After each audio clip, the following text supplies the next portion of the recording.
Shalom, shalom. Voilà, donc aujourd'hui nous allons continuer notre thème. Donc c'était comment acquérir le salut de l'âme. Voilà, donc ce sera la deuxième partie. Donc la première partie, on avait juste résumé rapidement. Donc la première partie, on avait évoqué sur le fait que pour acquérir le salut de l'âme, tout commence par la prise de décision. Donc on prend la décision de, de, de vivre la vie chrétienne, on prend la décision de nous dépouiller, donc de ne plus vivre la vie qui est orientée par ce monde. Hein. On sait tout ce que ce monde nous influence par notre accoutrement, par notre façon de parler. Hein, de fois on parle mais avec des gros mots. Voilà, ce monde nous influence par notre façon de parler à nos parents. Donc, on parle avec nos parents avec violence ou voilà, sans respect. Voilà, ce monde nous influence aussi par ce que nous suivons à la télé, à la violence, la cigarette, les drogues, voilà, et toutes sortes de difficultés. Hein, donc, nous prenons la décision de ne plus nous laisser influencer par ce monde, mais nous prenons la décision maintenant de nous laisser influencer par le Saint-Esprit. Parce que le Saint-Esprit est avec nous, est sur la terre et en nous. Voilà.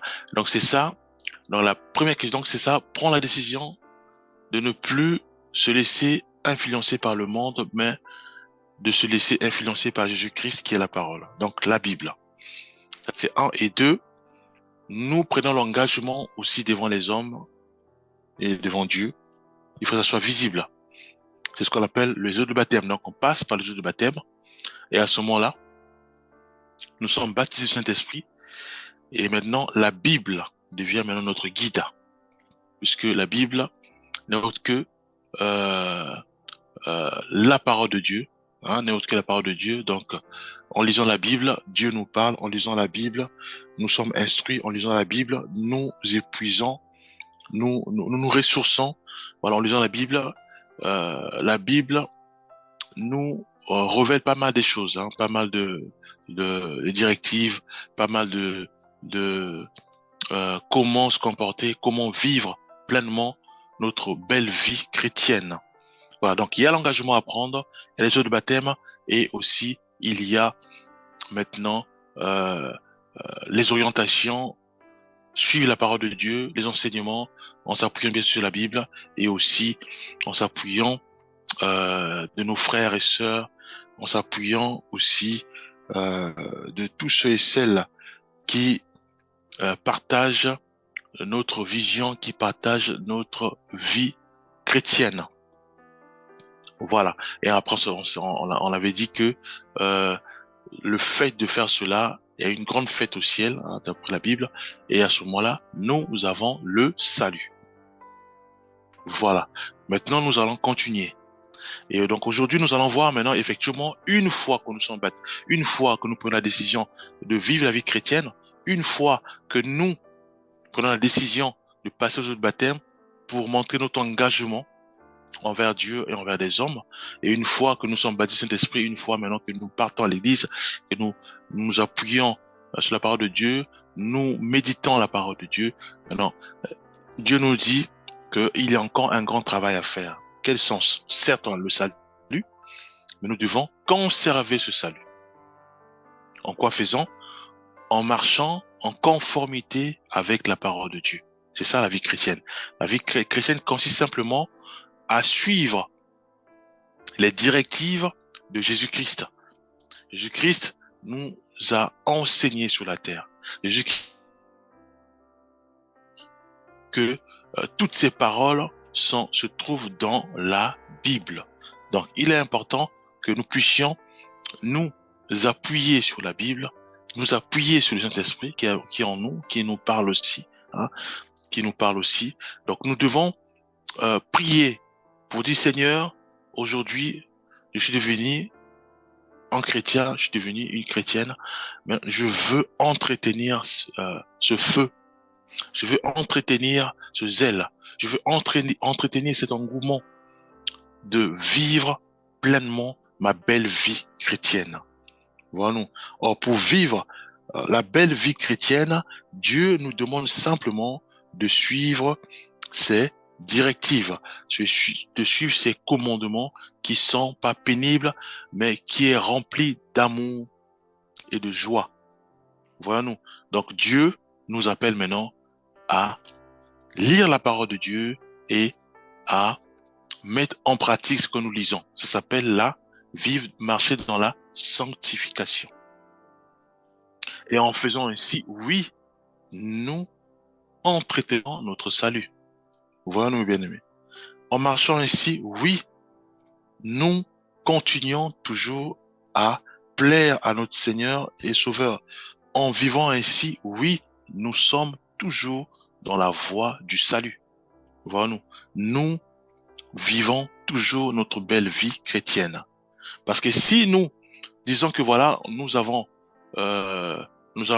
eu ce que nous voulons, donc nous sommes passés au baptême, nous sommes baptisés, il y a eu des photos, et des vidéos, maintenant c'est bien, j'ai le salut, maintenant je peux maintenant aller en boîte de nuit, là c'est pas bon.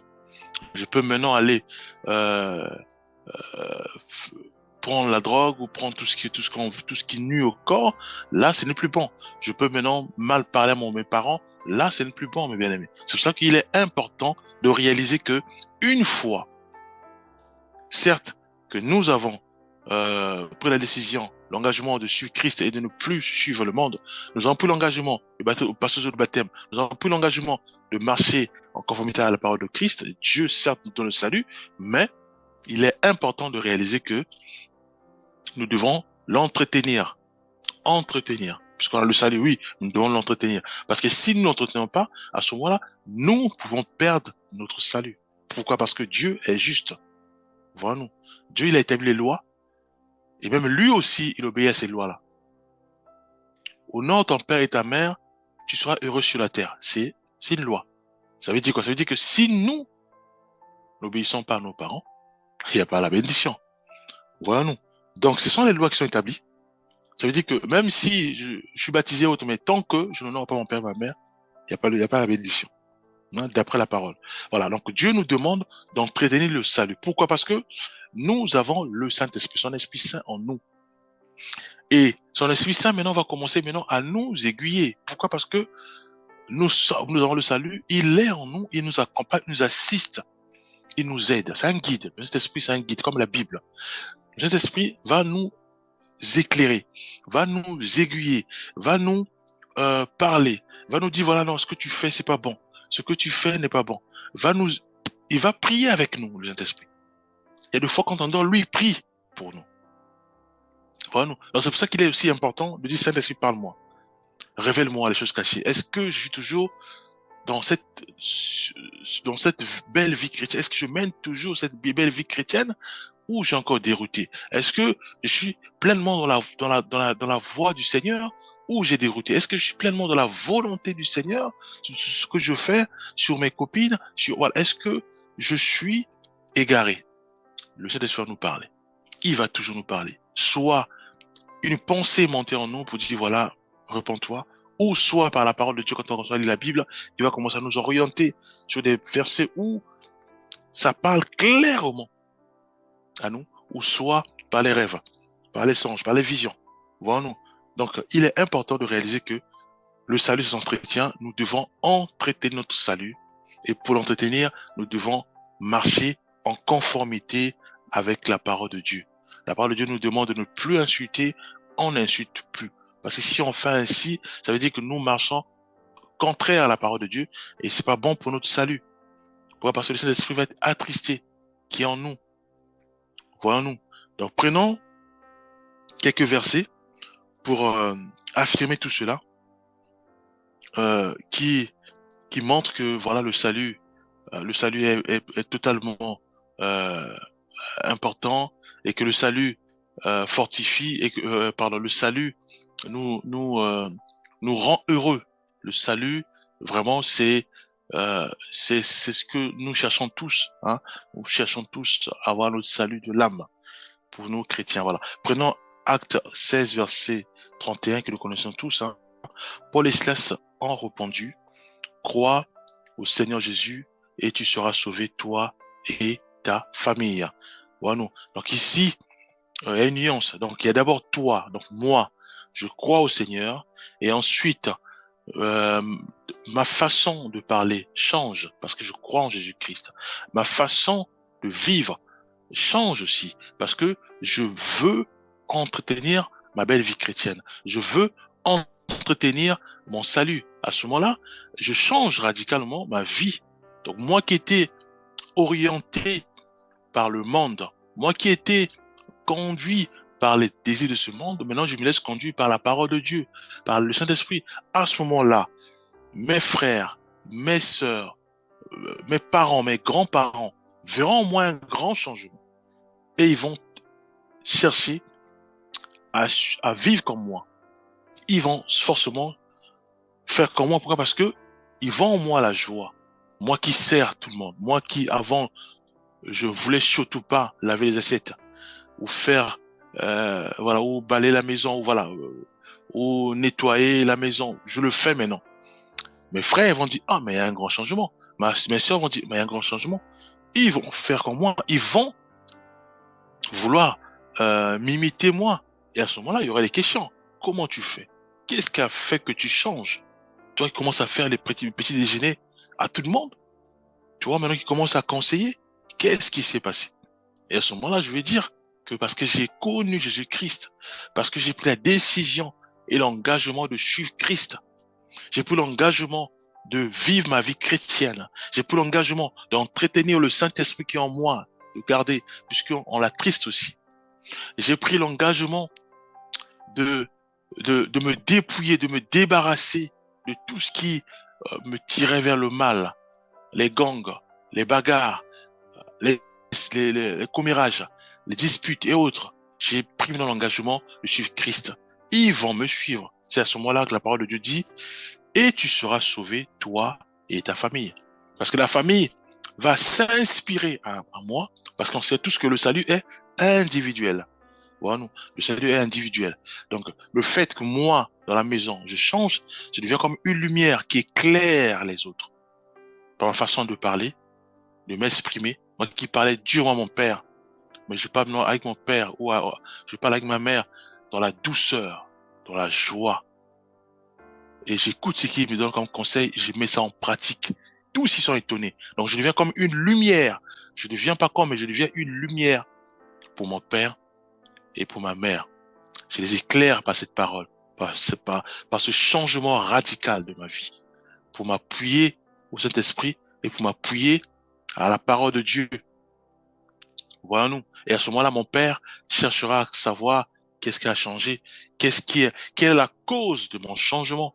Ma mère va chercher à connaître quelle est la cause de mon changement. Mon époux, si je suis marié, mon épouse, si je suis marié, voilà, euh, vont aussi savoir, voilà, quelle est, qu'est-ce qui a changé si je suis une sœur. Donc, le mari va dire, mais qu'est-ce qui a changé mon épouse? Si je suis un frère, mon épouse va dire, mais qu'est-ce qui a changé mon époux? Voilà, nous. Donc, vice versa. Donc, c'est ça. Donc, c'est ça. Euh, euh, tu seras sauvé, toi et ta famille. Parce que nous changeons nos familles par nos façons d'être, notre témoignage. Voilà, nous. Donc, c'est cela. Donc, prenons encore un autre verset où il est dit, n'attristez pas euh, le Saint-Esprit. Donc, nous allons prendre Éphésiens 4, verset 30. Je vais lire que Jésus-Christ sanctifie sa parole. Bon, ça commence aussi par dire, n'attristez pas le Saint-Esprit, pardon, n'attristez pas le Saint-Esprit de Dieu par lequel vous avez été scellés pour le jour de la rédemption. Voilà. Donc, on sait tous que quand nous sommes baptisés, quand on prend la décision, à ce moment-là, le Saint-Esprit nous inonde, on est baptisé du Saint-Esprit, et c'est ça, ce sceau-là, donc on est scellé, il y a cette marque du Saint-Esprit qui est en nous, et c'est ça qui atteste que nous sommes sauvés, qui atteste que nous avons le salut. Le Saint-Esprit, seul le Saint-Esprit en nous atteste que nous avons le salut. C'est ça que j'ai toujours dit que quand nous prenons l'engagement et passons au baptême et que maintenant nous vivons la belle vie chrétienne, une fête au ciel, il y a une fête au ciel. Pourquoi? Parce qu'il y a le Saint-Esprit en nous. La Bible dit, il parle du sceau. Tu vois, nous. Or, si nous l'attristons lui, à ce moment-là, nous perdons aussi le salut. Voilà, mes bien-aimés. Donc, il est important de réaliser que le Saint-Esprit aime la sanctification, aime la joie, aime la paix. Hein. Souvent, nous, encore, le fruit de l'Esprit. Donc, Galates 5, verset 20, où il parle de la joie, de la paix, de la bonté, de la douceur. La douceur, mes bien-aimés, la douceur. Maîtrise de soi. On ne peut pas s'emporter quand une personne nous parle. Maîtrise de soi. Donc, ça fait partie du fruit de l'Esprit. Voyons-nous. Donc, il est important de réaliser que le Saint-Esprit, seul le Saint-Esprit, en nous, nous avons le salut. Donc, pour cela, il est important de réaliser que nous devons maintenant prier, Seigneur, Saint-Esprit, prier au Saint-Esprit. Saint-Esprit, parle-moi, oriente-moi, comment faire pour marcher, pour entretenir mon salut, pour marcher dignement selon ce que le Seigneur attend de moi.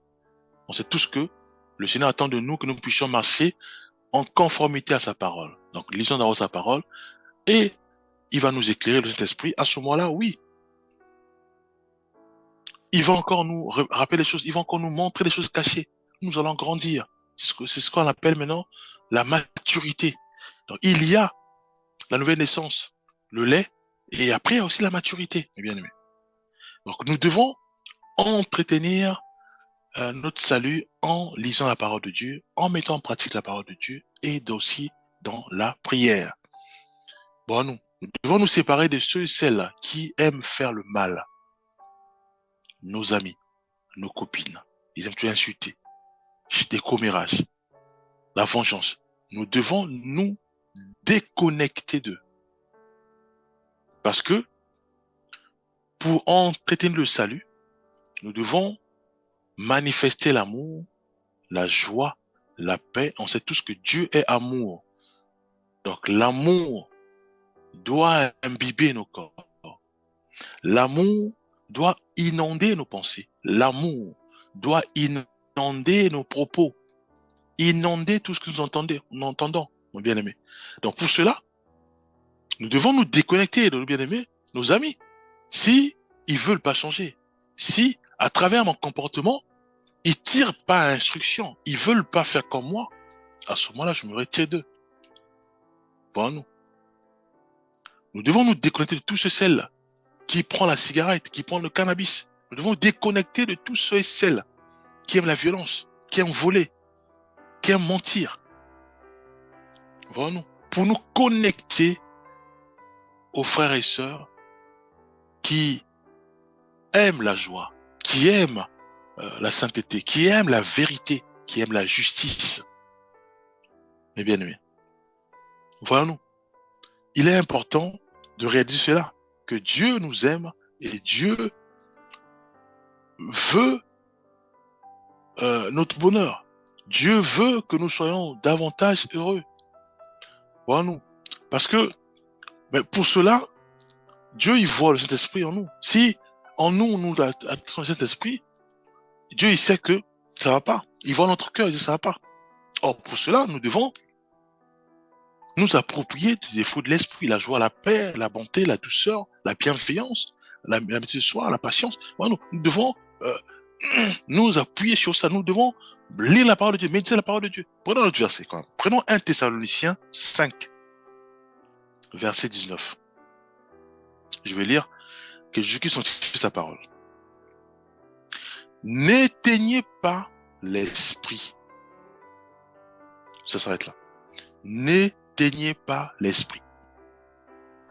Ah, si la Bible commence à dire que n'éteignez pas l'esprit, ça dit que l'esprit, on peut se l'éteindre. Il dit, n'éteignez pas l'esprit. Mais pourquoi? Parce que le salut de l'âme en dépend. Bon, nous. Oui, nous sommes passés au baptême. Oui, nous avons pour l'engagement de suivre Christ. Oui, nous menons la vie chrétienne. Nous vivons la vie chrétienne. Mais ici, Dieu nous parle. Dieu nous dit de ne pas attrister le Saint-Esprit. Et là encore, on nous dit de ne pas éteindre le Saint-Esprit. Ça veut dire que le Saint-Esprit peut s'éteindre. Peut disparaître en nous. On peut l'éteindre. mes bien-aimés. Or, si nous éteignons le Saint-Esprit, à ce moment-là, nous perdons notre salut, mes bien-aimés. Et il y a des bien-aimés qui disent, voilà, dès que tu as le baptême, tu as le Saint-Esprit, tu as le salut, c'est fini, on ne peut plus t'arracher le salut. Ah, mais c'est une erreur. Or, le Saint-Esprit va de pair avec le Saint-Esprit. Le salut va de pair avec le Saint-Esprit. C'est la même image avec Israël en Égypte, où il fallait mettre le sang sur le linteau pour que l'ange, quand il passe, il frappe les premiers-nés. Ça veut dire que même s'il n'y avait pas le sang, il frappait le premier-né. Donc le sang, c'est l'image du Saint-Esprit, où nous devons avoir le Saint-Esprit. De manière à ce que, quand il y aura la moisson, quand il y aura l'enlèvement, quand les anges, d'après Jésus, quand ils disent, il va envoyer ses anges pour amasser, les anges verront juste les marques, ce qu'on appelle le sceau du Saint-Esprit dans la vie de tout chrétien et chrétienne.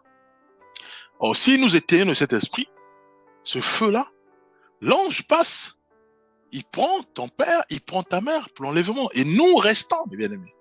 Parce que nous avons attristé le Saint-Esprit malgré qu'on a eu le baptême, malgré qu'on menait une vie chrétienne, malgré qu'on était entouré des chrétiens. Mais le fait d'éteindre le Saint-Esprit, le fait d'attirer le Saint-Esprit, nous ratons l'enlèvement. Ça veut dire que nous avons perdu notre salut de l'âme. Voilà. Mais c'est les 10 vierges qui expliquent ça mieux. Bien aimé. La parabole des 10 vierges. Et c'est ça mieux. Pourquoi? Parce que il y a des vierges folles, il y a des vierges sages. Tous, ils avaient l'huile, le Saint-Esprit, mes bien-aimés. Mais certains l'ont entretenu, mais d'autres l'ont pas entretenu. Malgré que tous, au départ, c'est des chrétiens. Au départ, des baptêmes, ils ont eu le baptême, le renoncement, ils vivent dans la sanctification.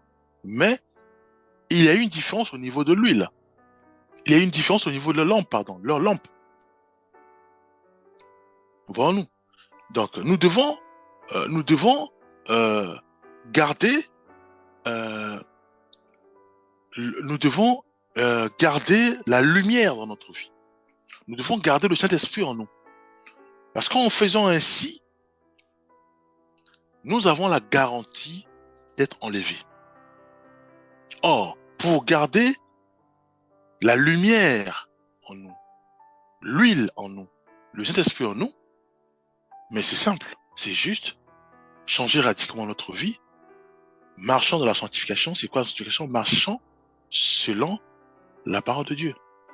Donc, méditons la parole de Dieu, mettons en pratique ce que nous lisons, prions pour que le Saint-Esprit nous éclaire, nous aide à mieux marcher, à mieux vivre notre vie chrétienne. Gloire à Dieu, alléluia, on a le salut. Voilà. Si nous faisons ainsi constamment, on a le salut. Voilà. Parce qu'aujourd'hui, si moi j'attriste le Saint-Esprit, c'est fini, je rate l'enlèvement. Voilà. Parce que c'est 10 vierges, c'est quoi? Les 10 vierges, 5 vierges sages sont parties. Et les 5 vierges folles sont restées. Voilà. Lisons rapidement, on n'a plus le temps. Matthieu 25, verset 1 à 13, je vais lire. Alors le royaume des cieux sera semblable à 10 vierges.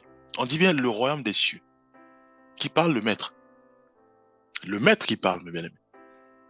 Il dit, alors le royaume des cieux sera semblable à 10 vierges qui, ayant pris leur lampe, allèrent à la rencontre de l'époux. On parle bien de l'enlèvement. Donc on est sur le salut. 5 d'entre elles étaient folles et 5 sages. Les folles, en prenant leur lampe, ne prirent point d'huile avec elles. Mais les sages prirent avec leur lampe de l'huile dans des vases. Voilà nous, l'image du Saint-Esprit. Nous devons garder l'huile, le Saint-Esprit en nous. Nous ne devons pas l'attrister, nous ne devons pas l'éteindre, comme dit la parole de Dieu, mes bien-aimés. Nous devons réaliser que le salut de l'âme, nous pouvons le perdre si nous n'entretenons pas le Saint-Esprit qui est en nous, si nous attristons le Saint-Esprit qui est en nous. Si nous éteignons le Saint-Esprit qui est en nous, mes bien-aimés, à ce moment-là, nous perdons tout ça de l'âme. Or, pour garder, éveiller le Saint-Esprit, pour garder l'huile, ou garder la lampe qui est la parole de Dieu en nous, nous devons nous appuyer sur l'huile pour garder la lampe, la lumière, qui est la parole de Dieu en nous. C'est-à-dire que notre façon de parler doit refléter la parole de Dieu. Notre façon de s'exprimer, de faire des choses, des actions, doit refléter la parole de Dieu. Donc, pour garder cette lumière-là, où tout le monde voit, où mon père voit, j'ai changé. Mon père voit, ma mère voit que j'ai changé. Mes voisins, mes amis voient que j'ai changé par mon comportement, par ma façon de parler, par ma façon d'exhorter, par ma façon de conseiller. C'est ce qu'on appelle la lumière. On devient une lumière pour les autres. Donc, pour garder cette lumière-là éveillée, il est important que nous appuyions sur l'huile. L'huile alimente la lumière. L'huile fait que la lumière soit toujours là. Voilà, nous, c'est comme l'électricité et les lumières et les lampes et les lampes. C'est-à-dire que pour qu'il y ait la lumière, donc on appuie sur l'interrupteur. Comme il y a l'électricité, on a la lumière. Tant qu'il n'y a pas d'électricité, il n'y a pas la lumière. C'est pareil. C'est aussi comme le pétrole ou voilà et la lampe. Donc tant qu'il n'y a pas le pétrole dans la lampe, il n'y a pas la lumière. Voilà, c'est aussi comme le gaz et le feu. Tant qu'il n'y a pas le gaz, il n'y aura pas le feu. Donc le feu, c'est la lumière. C'est ce que nous véhiculons. C'est ce que les gens voient en nous. Or, pour qu'il y ait la lumière, il faut que nous nous appuyions sur le gaz, l'électricité, le pétrole. Voilà-nous. Dans la Bible, c'est l'huile. Or, l'huile, c'est le Saint-Esprit. Donc, pour éclairer les autres, nous devons nous appuyer sur le Saint-Esprit. Saint-Esprit, éclaire-moi, parle-moi, oriente-moi. Qu'est-ce que je dois faire? Est-ce que je suis conforme à la parole de Dieu? Est-ce que je suis conforme en tant que chrétien, en tant que chrétienne? Est-ce que je marche en conformité à la parole de Dieu? Il va nous parler, il va nous orienter. Il va dire non, là c'est pas bon, là c'est bon, là prie, là fais le jeûne, va te connecter avec cette copine, pas avec cette copine, va avec cet ami, pas avec cet ami. Bon, il va nous aiguiller. À ce moment-là, la lumière, elle est toujours là. Bon, c'est le témoignage de la lumière. C'est notre témoignage, nos fruits qui émanent, bien sûr, de l'huile qui est le Saint-Esprit. Or, les 5 vierges folles, ils avaient la lumière, la parole de Dieu. Mais ils ont oublié l'huile. Ils ont oublié le Saint-Esprit. Or, le Saint-Esprit, c'est le moteur pour maintenir la lumière. Ça veut dire qu'ils avaient une mauvaise vie après. Où ils parlaient durement aux gens. Puisqu'il n'y avait plus l'huile en eux. Ils ont été l'huile. Ils n'avaient plus l'huile. Ils ont attrissé l'huile. Voilà-nous. Donc, le salut. On a le salut quand nous sommes baptisés, quand nous prenons l'engagement de suivre Christ, quand nous marchons dans la conformité à la parole de Dieu. Voilà. Mais ce n'est pas tout. Il y a aussi un travail à faire pour entretenir le salut. Or, pour l'entretenir, le salut va de pair avec le Saint-Esprit, donc nous devons entretenir le Saint-Esprit. Or, le Saint-Esprit, lui, il aime quoi? Il aime que ses fruits. Galates 5, 20, où on parle, pardon, 22, pardon. Galates 5, 22, où on parle la joie, la paix, la bonté, la douceur, la patience, la bénignité, la maîtrise. Voilà. Ça, c'est les fruits de l'esprit. Voilà. Or, nous devons l'entretenir, nous devons pas l'attrister et nous devons prier pour que Dieu nous aide à ne pas attrister le Saint-Esprit. Nous devons aussi prier pour que le Saint-Esprit nous parle, nous aiguille, nous oriente. Voilà. À ce moment-là, si nous vivons ainsi, c'est pas pénible, c'est vraiment quelque chose c'est une routine. Donc, on prie, on lit la parole de Dieu, on s'appuie sur la parole de Dieu, et nous laissons conduire par le Saint-Esprit. Voilà. Et c'est ça, en fait. Vivre une belle vie chrétienne. Et à ce moment-là, oui, on a le salut. Pourquoi? Parce que nous appuyons sur la parabole des 10 vierges. Voilà. Ok, nous allons prier. Père, nous te rendons grâce. Nous te bénissons parce que tu es amour, tu es bon et tu es juste. Merci parce que c'est toi qui nous as encore éclairés. C'est toi, Père, qui nous a encore parlé. Aide-nous, ô Éternel des armées, à aimer le Saint-Esprit, à garder le Saint-Esprit, à amplifier en nous, Père, la lumière, en s'appuyant bien sûr sur le Saint-Esprit. Père, nous voulons être des témoignages vivants pour nos frères et sœurs qui nous entourent, pour nos quartiers, pour nos communes, pour nos départements, pour nos régions, pour nos nations. Oui, Père Céleste, aide-nous, ô Éternel des armées, à marcher dans la conformité, dans la conformité à ta parole, à marcher selon ta volonté, en s'appuyant bien sûr sur le Saint-Esprit qui est avec nous, que nous aimons tant. Merci pour tout au nom de Jésus-Christ. Nous avons ainsi prié. Amen.